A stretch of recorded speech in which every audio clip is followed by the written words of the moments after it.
Thank you very much, James. Yeah, we thought it was timely to perhaps remind you about this threat, which thankfully we haven't got, but as you will see as I go through, we shouldn't forget that the possibility is definitely there. Just a quick introduction. This is slightly technical, but African horse sickness falls within the Virus family, and there are 9 different serotypes of it, which does present certain challenges when you're trying to protect an entire population, because you may not know which one of these you're going to get. It's a virus that's not spread directly from horse to horse like strangles, herpes or influenza is. Instead, it relies on the good old reliable midge to do that for it. So it has this cycle whereby an infected horse will infect a midge, which will then move on to the next animal. The midge is quite small and is moved around the globe by winds, and that presents further challenges, and I'll demonstrate that a little bit further on. Not all the equid species are the same in terms of their susceptibility.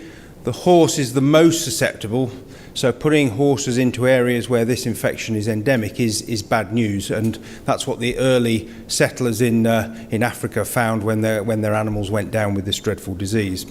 However, African donkeys and zebra are not so susceptible, and the zebra really does act as essentially the reservoir species that allows this infection to be maintained.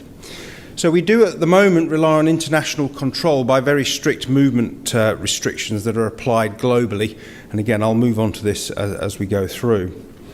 The next few slides, there'll be some images on here that for those of you who are not used to it, can demonstrate that this is a very distressing condition.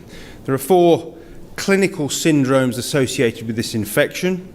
The names here are the African sort of names for these presentations. You've got the pulmonary form that essentially leads to the animals having very laboured breathing. They're essentially drowning within their own fluids. And when they're on the point of death, they're often producing this frothy discharge from the nose. The cardiac form, which leads to a lot of swelling, particularly of the head, the swelling above the eyes, and then this very marked reddening and swelling of the conjunctiva around the eyes.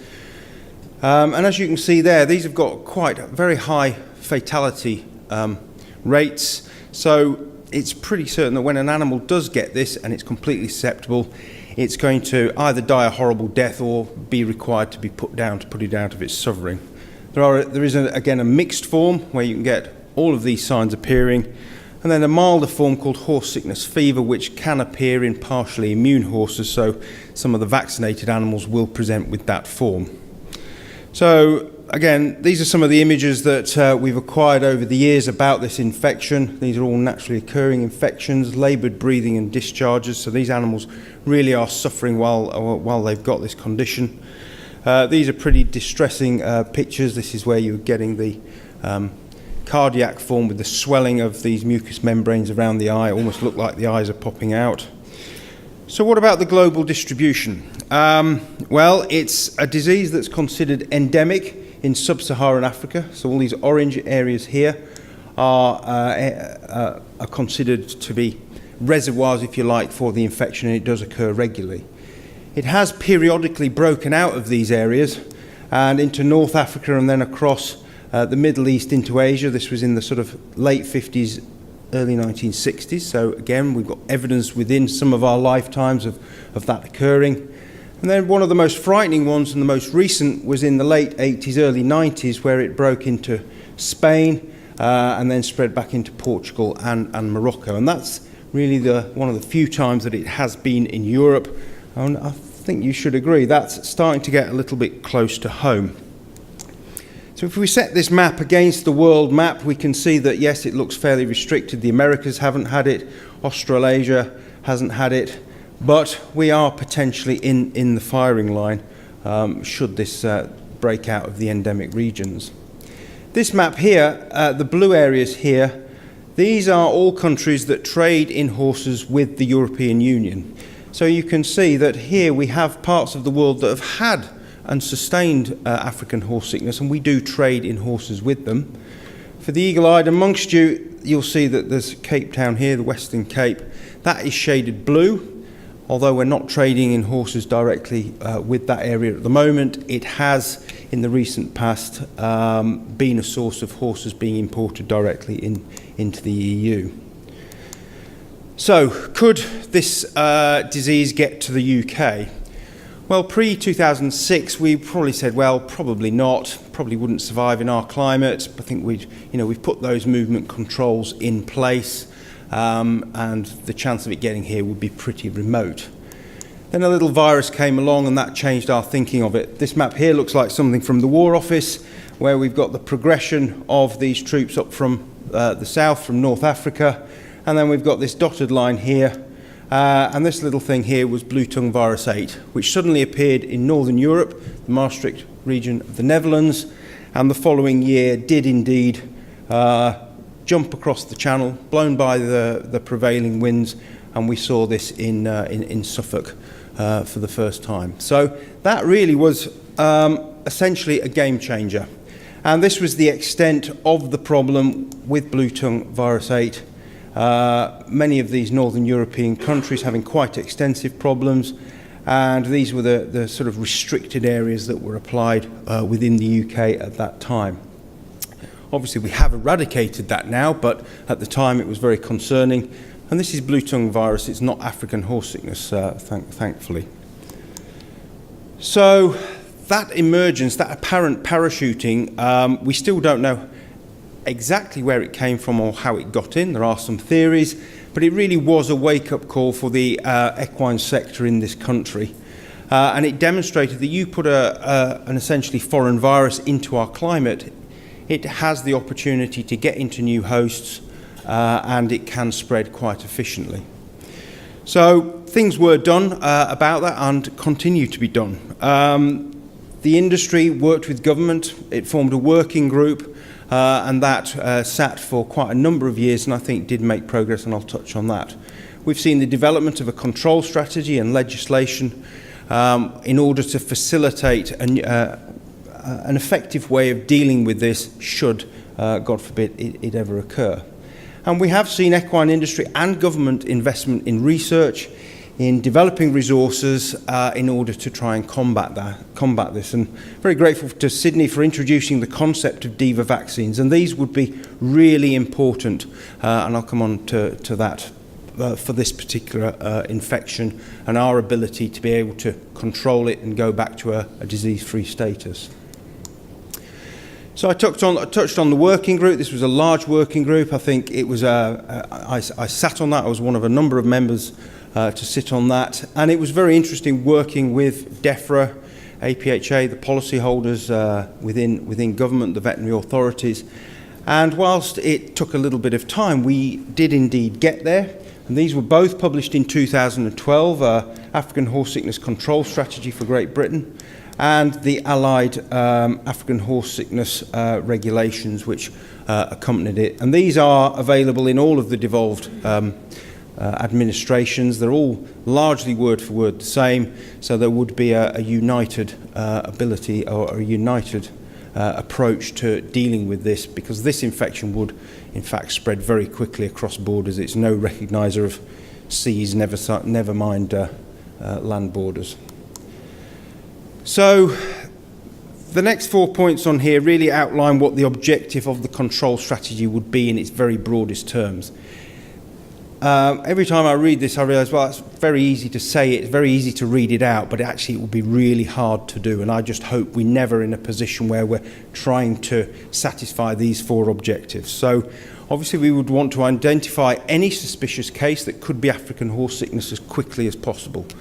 And that could be any horse in the country that's encountering that. Who would have predicted Bluetongue virus appearing in livestock in northern Europe when it did in 2006? Obviously, that would need to be confirmed as quickly as possible, and we have the Perberite laboratory, an OIE reference laboratory for that. So I think if the suspicion was there, the samples were taken, we would be able to achieve that fairly quickly. The next challenge would be to eliminate that infection as quickly as possible, understand the extent of any outbreak, and can we avoid the spread into what I've called endemic vectors, in other words, the midges that we have in our country. And Bluetongue virus has shown that they could be efficient in spreading any type of orbivirus. It would be nice to determine how it got in here. Obviously that didn't happen with the first introduction into Europe of Bluetongue Virus 8. Was it a recent live animal import? Was it a transfer of an infected vector? Flowers packed in Kenya have been proposed as a possible route for bringing infected midges into Europe. So we don't need a horse necessarily to introduce this virus. And then ultimately we would want to regain our AHS-free status, which we currently have. We're part of a large number of countries in the world recognised by the OIE as being free from this, and it does enhance our ability to be able to trade and move horses around the globe. So this strategy contains details on how the country would go around trying to control this. And you will hear, if you've heard about the news about foot and mouth when it occurred and other DEFRA tend to talk about IPs or infected premises, and then they become the centre of this zoning system, and it's a matter of putting rings around these in order to try and eradicate this infection. So you start with a control zone, that's up to 20 kilometres from the IP. You've got a protection zone where you will vaccinate animals in order to try and limit the spread outwards, and then a surveillance zone beyond that in which you will try and monitor the incursion out of your controlled area into new parts of the country. When you look at these distances, you can see that very quickly most of your country can be occupied as a control area for these infections, and because these are midge-borne, these distances are necessary as part of the control. So just to highlight that, this is the sort of same map that was produced for Bluetongue Virus 8 on the national scale. This infection had come in over the Channel and started in Suffolk. And you can see that most of England is starting to be put under some form of control or restriction, separate obviously in the devolved area in Wales. But if you take that entire area, then include the surveillance zone, if this was the horse, most of your major racing centres would be in there, many of your UK racecourses, many important stud farms, 5 out of the 8 current UK vet schools would be in there, and not to mention many of the major equine veterinary practices, again, also affected. So you can see that this impact almost straight away would be pretty massive on the country. So coming back to this map here, which has got Cape Town down here in blue, potentially able to trade in horses into Europe. Can we remain protected whilst we're trading internationally? And this is the big debate that everybody is having. Can we allow South Africa to trade in horses safely? Because we've got a lot to lose. This next item, where has it gone? Oh. You able to move that on at the back? Okay, thank you. This is a headline taken from the Racing Post website only this week, and we're already hearing about the racing jurisdiction in Hong Kong wanting to encourage or looking for ways to get South African horses over into its territories in order to encourage the sort of global development of racing. And we are somewhat, and as the rest of this talk hopefully will highlight, we are trying to be pretty cautious about that. We do stand we have a lot to lose, and what I'm going to now do is just take you through some of the issues that we're starting to think about. So I'm afraid African horse sickness is a clear barrier to trade in live horses between South Africa and the rest of the world, and that's just a fact. You look at what this disease can do, and we have to be aware of what damage it could do. However, we need to recognise that no legal export to date of African horse sickness has happened. The incursion into Spain was because of legal movement of zebra. It was a pretty dumb thing to do actually with hindsight, but it was perfectly legal at the time, and that virus then was able to move out of those zebra and get into the horse and donkey population within Spain, where it was able to be sustained for several years. But the risk is actually deemed unacceptably high at the moment, given certain sets of circumstances, to just do this freely without due consideration in terms of biosecurity. And the OIE, or the World Organization for Animal Health as it is now known, does have sets of standards that it applies in order to affect international disease control, and we do need to be very aware of these and follow these. So the situation in South Africa is that there is the country is essentially split into two. They have the AHS infected zone, which is the majority of the country, and then the Western Cape province is the area where they have an AHS control area, which has been recognised, as I say, by the OIE. If we look at that area in more detail, then it's kind of the reverse of the way that we would control an infection, in that we have a very small free area here in Cape Town. That's surrounded by a surveillance area where you're monitoring for this virus coming in, and actually no vaccination is supposed to be happening in there. You then have a protection zone in which vaccination is mandatory in order to stop this virus coming in, and then you've got the rest of the infected area, which obviously is part of the rest of the entire country, and this is where African horse sickness is unlikely to be ever eradicated from. So vaccination is used in the protection zone but not used in the surveillance zone, and that again is something we'll just come back to. Not ideal. So I've just taken that and made a schematic now, which will become a little bit of a theme as I go through. So we've got the free area, the surveillance, the protection, and then the infected. If we look at that in terms of vaccination, no vaccination in the free zone, no vaccination in the surveillance zone, because that's where you're conducting your clinical surveillance. You want to know if you've got this infection coming in. And by looking essentially at sentinels, looking at the emergence of disease, you're able to detect it quickly.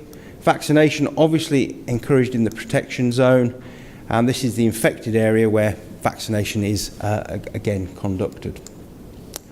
So that makes us think, well, what's going on in South Africa in terms of vaccination? Well, they do have their own produced vaccines, and you'll see that they come in 2 vials here, 2 syringes. And the reason for that is, and I'll read this out because it's probably hard to read, but this says polyvalent live attenuated horse sickness virus strains. Polyvalent means there are multiple viruses within this. There are actually 7 viruses covering the 9 serotypes within these 2 vials. Live attenuated, so this is live virus that goes into these horses, and it's attenuated, so it's not supposed to reproduce the disease. It's a milder form, and it stimulates immunity. But the speculation is that these viruses in this form have the ability to revert to virulence, so they can spontaneously become virulent again, and certain strain types are more likely to do that than others. And once you get that situation, you can have infected horses, and they have the ability through those midges to transmit this in the field, and you get multiple cases occurring where you've got vaccination. Because we've got multiple strains within the same vial, they also have the ability to reassort genetically and give rise to new strains that become much more unpredictable in how they're going to behave when they emerge in those horse populations. For a long time, this was theoretical. So let's go back and now look at these zones in terms of virus. No virus in the free area. No virus should be there in the surveillance zone. We have the vaccine virus in the protection zone, and obviously the wild type field virus out there in the infected area. The problem is that if we do get this vaccine and field type viruses recombining, and then they start spreading into the surveillance zone, that's when we get disease. And when that starts to appear, the exports have to be knocked on the head, because there is the potential that this could start to emerge and we could be moving it out. So this is the dilemma that South Africa faces with the use of the vaccines that they've got at the moment. And you can go on this website, the OIE website. We trawl this most days to see what's going on. If you look in 2014, there's South Africa reporting quite a large-scale outbreak with nearly 100 cases of African horse sickness. Now bear in mind, and they also produce nice little maps, so this is the Western Cape here, rest of South Africa, and if we then superimpose over that where we are, and then just back again, you can see that we're getting incursions of this disease into our surveillance zone that we're relying on to prevent this vaccine getting out. South Africa will only report its cases of African horse sickness to the OIE when it's getting into this area. So we know that it's there all the time, but only when it gets into this area will they report it, and that was the situation in 2014. The consequence of that for South Africa is when that's reported, they report to the OIE, the EU will shut up shop and it will stop its imports of horses from the Western Cape, and it will stop that for at least 2 years.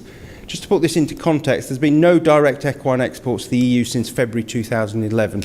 So we're getting into a sort of slightly prolonged period there where nothing in terms of horses has moved directly out of the Western Cape. And then this paper came along in 2016, and essentially this provided scientific evidence that the theory about recombination and reversion to virulence was actually happening in South Africa.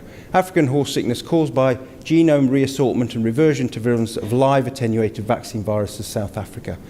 And I won't go into the detail, but this didn't just happen in 2014, it also happened in 2004, 2011, so you can see how it's happened repeatedly over the years, and I'm afraid it's the vaccine that is the cause of this issue in trying to get these exports going. So Sydney touched on Divo.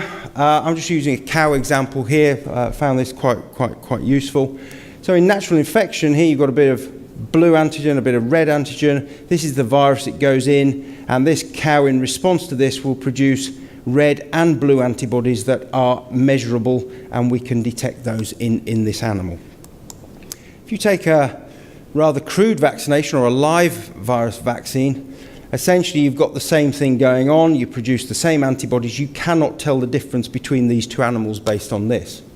However, if we get a little bit more strategic and sensible about it, and we only take the blue part of the virus, which we know will protect, we put this into the animal, and we get only blue antibody, we have no red antibody, so we can be reasonably confident this animal has not met the live virus. We could differentiate this vaccinated animal from the infected. So that's the whole basis of the Divo concept. So I mentioned about investment by government and industry in terms of moving this whole thing forward in terms of our protecting ourselves and protecting global industries against African horse sickness. Well, indeed, DEFRA did a number of years ago put money into the Pirbright Institute in this program here to develop novel subunit vaccines and viral delivery mechanisms for African horse sickness virus antigens. Slightly technical sounding title, but this is really at the heart of moving this vaccine development forward. And at the end of the day, we want vaccines that we can use here safely. We don't want to rely on those live virus vaccines, which cause problems in South Africa, never mind causing problems over here. So essentially, we've got this cartoon of the virus, and the components of this vaccine would basically say, take one of these viral proteins, it's actually viral protein 2 that's been chosen, and that would go into the vaccine, and we would leave this one here, viral protein 7, as our basis of our diagnostic test. That's the bit in the field virus that we would be looking for, and that will not be in our vaccine.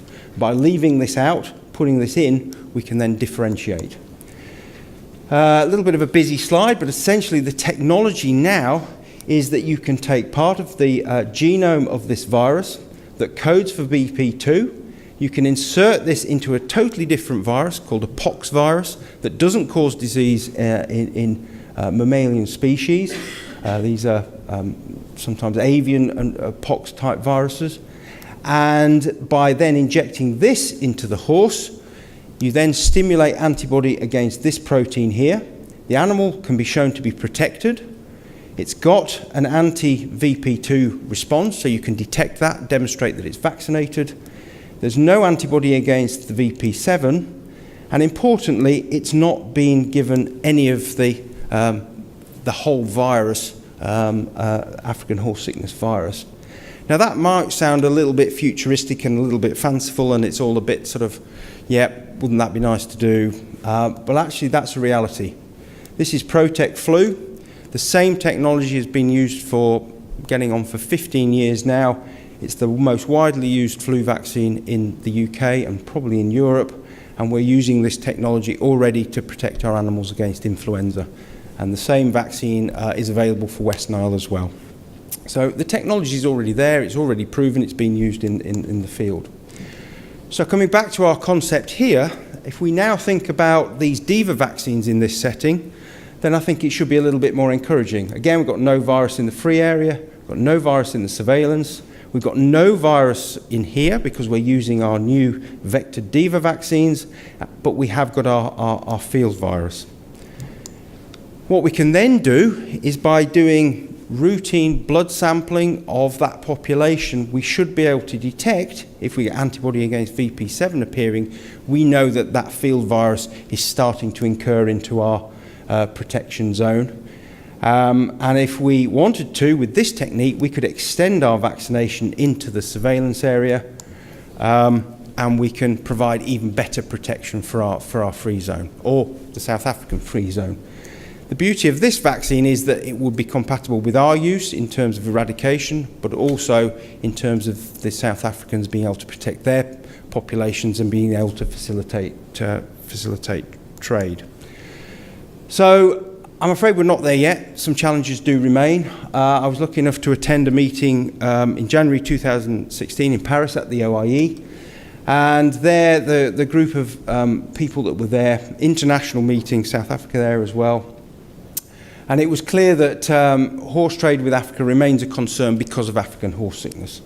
The vaccines that they're using in South Africa, particularly at the moment, we are very cautious about. And whilst they have been useful in the past, they do have limitations. And it was clear that most of the equine industries around the world would be initially very reluctant to start using those vaccines. Although it was recognised that vaccines are crucial to this whole fight against African horse sickness. So it was made clear that some work needed to be done and to take this forward to develop these Divo vaccines. So very last slide, my concluding remarks. So it's very clear to me that effective control of African horse sickness requires these modern Divo vaccines.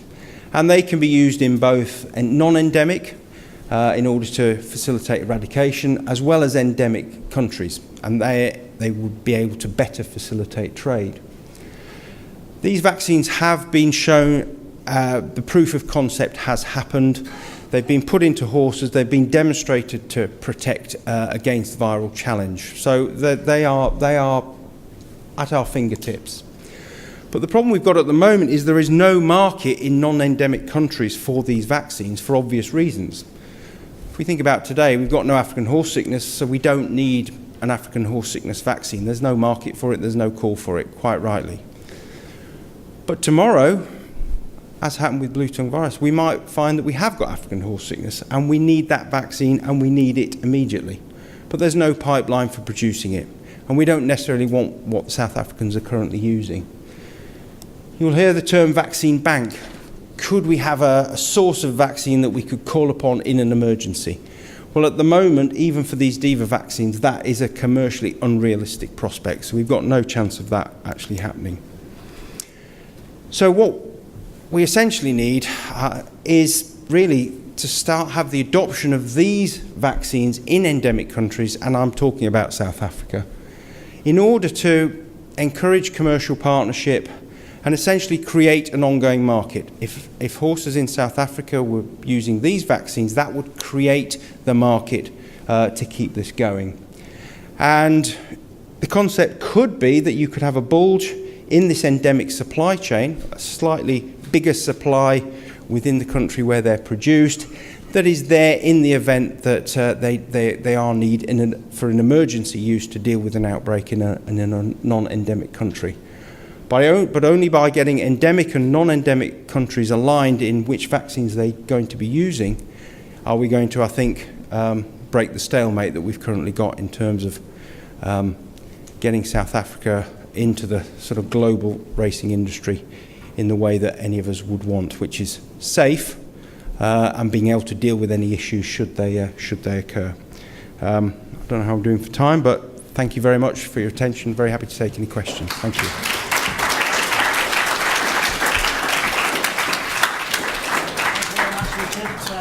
Brought us all up to date. We are actually in the hands of the European Union at present. Whether any licensing of importation goes on, and that is not current, but we do need this awareness because it is a frightful disease, and as they pointed out when they had the outbreak in Spain, it's very easy to control the movement of horses, but you can't control the movement of the midges, and this is where it becomes very, very difficult. So has anybody got any questions for Richard? Yes? Why aren't they using the vaccine that the vaccine created, why aren't they using that instead of the virulent strain that they've got? Because what I've talked about is all experimental at the moment. There's no commercial partners, it's not a commercial product. So that's the next stage that needs the investment. Yeah. The whole point is that no commercial partner, the vaccine manufacturers that we know and love, they're not going to take on this investment if there's no market. Yeah. And there's nobody in South Africa that wants to take it on? Well, the game, I think the game is starting to change. Before there was not much talk of it, but that's starting now. And Javier Castillo Alvarez, who's done a lot of this work, he is starting to talk to people there. So I think we're on the verge, hopefully, of a game change there. And so I'm more hopeful than I've probably ever been. And I don't know, I know we've got somebody here who's probably going to comment on it just now, but I think this is the way, if we can make it work, this is the way that the whole industry needs to go. Thank you. Yes. Grant Richard Gordon. If a horse in South Africa has not been vaccinated in the Western Cape area, and he can be proven to be free of African horse sickness with a test, and the incubation period is only 14 days, what is the reason to stop him being shipped direct to Europe? Well, the risk is deemed that if you've got evidence that there could be virus within those controlled areas, then the risk is deemed too much, and that's what the OIE have agreed, and the EU actually, it's their rules. So the danger is deemed too risky. But Cape Town has been free, and South Africa has never ever exported a case of African horse sickness. If there was a period of, say, 40 days in vector-free areas in Cape Town, and the horse had never been vaccinated, why couldn't it be shipped direct to Europe? Well, the decision is that's not going to happen at the moment. But isn't that rather illogical? No, well, it's a risk-based decision, and but we've got an entire industry that we're trying to protect. But there is no risk, because Cape Town has never had a case of African horse sickness. But they can't be in Cape Town unless they're vaccinated. Sorry? They can't be in Cape Town unless they've been vaccinated. They can't go in that vector-free area unless they've been vaccinated or removed it. So you can't have a non-vaccinated horse sitting in that area. So the rules are to move into the surveillance area. They need to be vaccinated, and at least 40 days after that period of time they can move to Cape Town. But you're not allowed to have a horse sitting in the free zone that hasn't previously been vaccinated. So that area they're all vaccinated. Even in the Cape Town, the Western Cape area, within the surveillance zone. Cape Town itself, where Rich is talking about being that small area around the airport, they're all vaccinated there. So there's quite a bit of work, as Rich has been saying. The South Africa authorities are doing quite a bit of work to see if there's a number of ways that they could export horses directly out of Cape Town to other countries without going to Mauritius and doing their 90-day quarantine period. And one of those seminars I sat in is you cannot be down in that without being vaccinated. There's going to be a lot of ongoing debate and toing and froing about this, but sensible people seem to be looking at it and assessing risk. Would that be fair enough? Yeah, I think it depends which side of the fence you're sitting in terms of how you view that risk. And it's clear from some of the risk assessments commissioned in South Africa, they have a different view of it. And, you know, they may well be right, but you get one shot at it. You know, when it goes wrong, it goes wrong. And I'm afraid there was an FVO, Food and Veterinary inspection, and it isn't just the facility. There's a lot else going on in terms of the veterinary support, the government support for this sort of thing, and they concluded that they weren't satisfied with the quality of the add-ons that need to accompany all of this. So, you know, there is a bit of work to be done, but I guess my message here is that once this is, you know, it's going to present a very big problem to then eradicate. Spain had to live with this for 4 years, and really it was the Olympics in Barcelona in '92 that were the main stimulus for what they did, and a lot of horses lost their lives to get that achieved. So I think when you're outside of this, you tend to see it slightly differently. And at the moment, we do not have the tools through vaccination to be able to properly affect that eradication program. And I'm afraid that's where the industry outside of South Africa comes from.